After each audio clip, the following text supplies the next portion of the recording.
the 7 habits of highly effective people. Highly effective. Not mediocre effectiveness. Not low-level effectiveness. High effectiveness. Quantum leaps in effectiveness. What do we mean by effectiveness? What is effectiveness?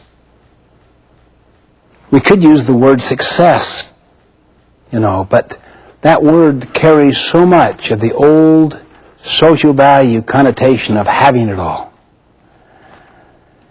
That's why we use the word effectiveness. 7 habits of highly effective people. You know about Aesop and his famous tales about this poor farmer, really down on his luck. And the farmer visits his favorite goose. And he notices one day there is a large egg, a golden egg, by the side of that goose. He thinks someone has tricked him. So he throws it away. Second thought, he decides to test it and finds out, indeed, it is pure gold. Pure gold. And he's been so poor for so long. And the next day, another one. And the next day, another one. Every day, there's another golden egg.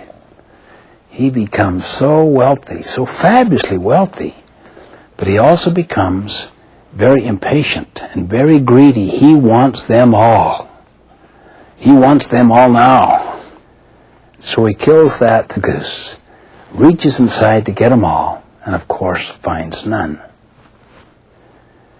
Now, in that little fable is the essence of the definition of effectiveness. It's made up basically of 2 things.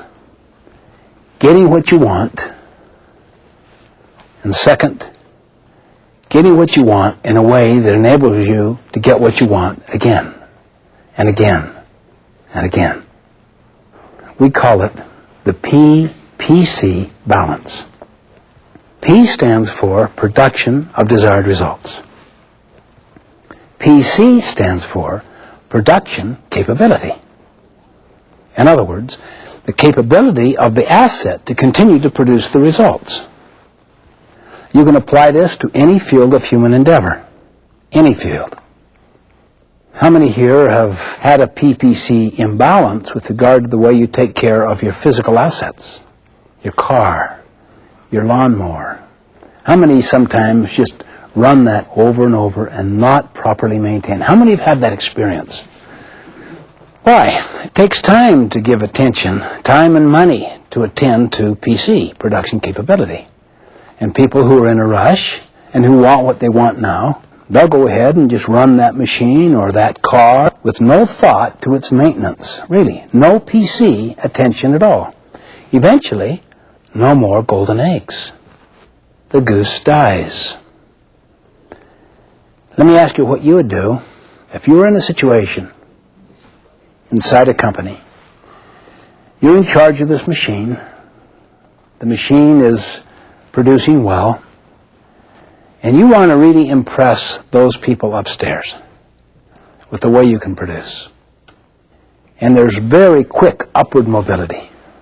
So you're really only interested in short-term production results. What would you do with that machine? Put it into high gear. High gear. Run it all the time. Run it all the time. No PC, no maintenance. Why? That's downtime. That's costs. Just keep that baby running constantly. More and more and more golden eggs. Now you're promoted because there is such quick upward mobility. The growth is just enormous in that organization. Then the next new manager of the machine comes on the scene. By this time, the machine is broken down because of no PC. So he's got to do PC work, maintenance work, repair work.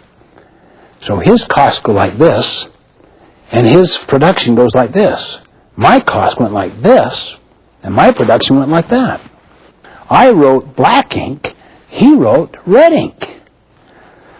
So what do we say about my successor? Yeah, what a loser. Really. I mean, while you were there, profitable. As soon as you left, unprofitable. What about our bodies? How many here have the regular practice of a good exercise program? How many know you should? Well, ultimately, what will happen? Immune system could be weakened, make you vulnerable to all kinds of other diseases. What about the mind? What about the development of the mind? Constant learning. You can become so obsolete so fast if you don't pay the price on a daily basis to stay abreast of your own field and at least some working conceptual knowledge of how that relates to the other fields out there. Can you see why effectiveness with oneself, with body, mind, and spirit is a PC balance? With any physical assets, with even financial assets? How many have gone for the golden eggs from time to time in your life where you started to spend the principal instead of the interest? How many have ever done that? That is, you want to live a little higher on the hog, so you dip into the principal, the fund, see, the investment, rather than living on the interest, so that you can have more of what you want now.